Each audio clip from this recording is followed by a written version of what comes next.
Alrighty, what's happening, my people?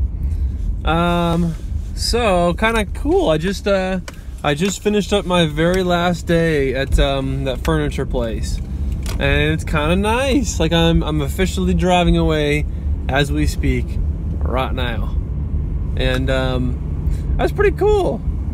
I like that. It feels good to not be there anymore. You know what I kind of catch myself doing and feeling with jobs that suck is the reason they suck a lot of times is because I'm doing the same things over and over and over again. Like at the last place I used to work at, that lumber yard, Sears Trostel, I would park in the same parking spot every single time. I would walk in the same door every single time. I'd clock in the same time every time.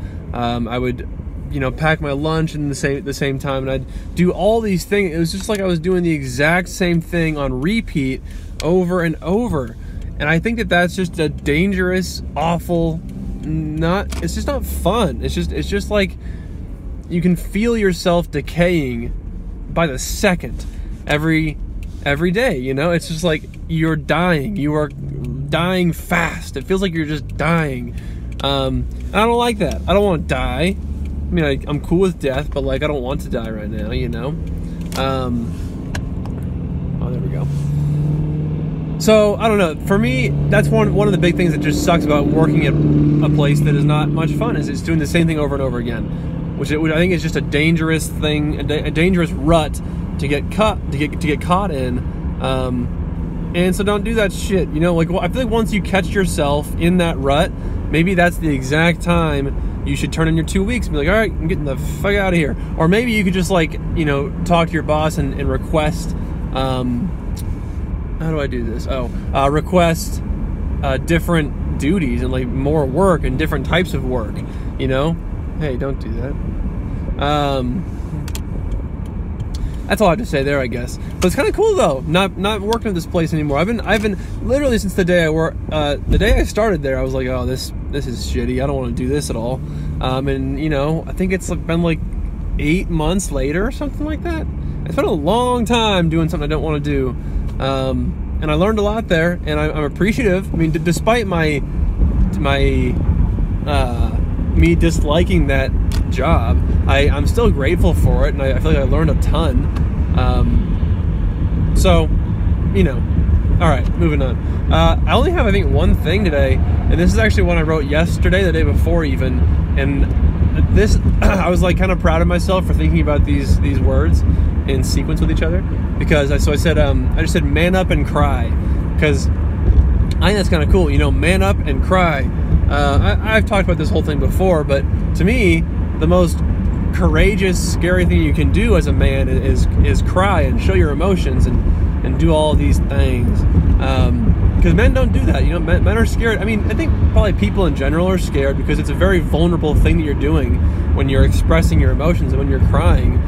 You're showing to the world that you're in a state of weakness. You're in a state of vulnerability. That's a tough thing to do, and that's exactly why I think that's one of the more powerful things you can do. I think that I mentioned before that I was listening to I was watching a Mike Tyson. I was listening to a podcast with Mike Tyson and Tony Robbins. And I remember Mike Tyson started just breaking down crying. He was like bawling, crying, sobbing in tears. And I was just like, I had this picture of him, this what's that right word? Perception, I guess. Perception of him as this just incredibly manly, tough, like iron steel, built like a rock, just truly manly man. And I had this idea of him as being that. And then when I first heard him cry, I was like, what? I thought he was like a man. I thought he was like this super tough guy. And then kind of the more I thought about it, the more I realized like, oh, he's maybe even more of a man now that he was willing to cry on stage in front of thousands of people. Like, what man do you know, or what person do you know that is willing to do that and like show themselves that honestly and that courageously? So anyway, man up and cry, I think, is kind of a cool use of words. because I just think I like that, because I'm just kind of sick of this whole idea of, you know, men are supposed to hide their emotions. Like, since I've done all this research on these things, including this, now I just kind of like get sick of the traditional kind of conventional way of raising a boy into a man. You know, there's a lot more to being a man than just not crying. You know, there's a whole lot more things going on there. I mean, I don't know. Obviously, I can't talk about all those things, but crying is one of them, and emotions are one of those, are many of those things. And learning how to handle your emotions and deal with what you're feeling, I think is so important. Like, you're gonna be experiencing a ton of emotions every single day for the rest of your life until you die.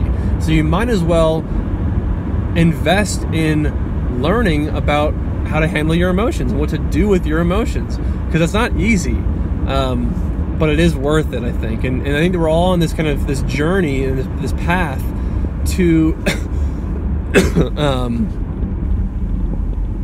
to figuring out life, you know. So okay, what else do I have here? Oh, this is interesting. I just said, have a nice life. I wrote that on there, because, so today, again, it was my last day at this workplace, and this guy was leaving before I was leaving, and he knew it was my last day, and so he came up to me and shook my hand, and he said, have a nice life.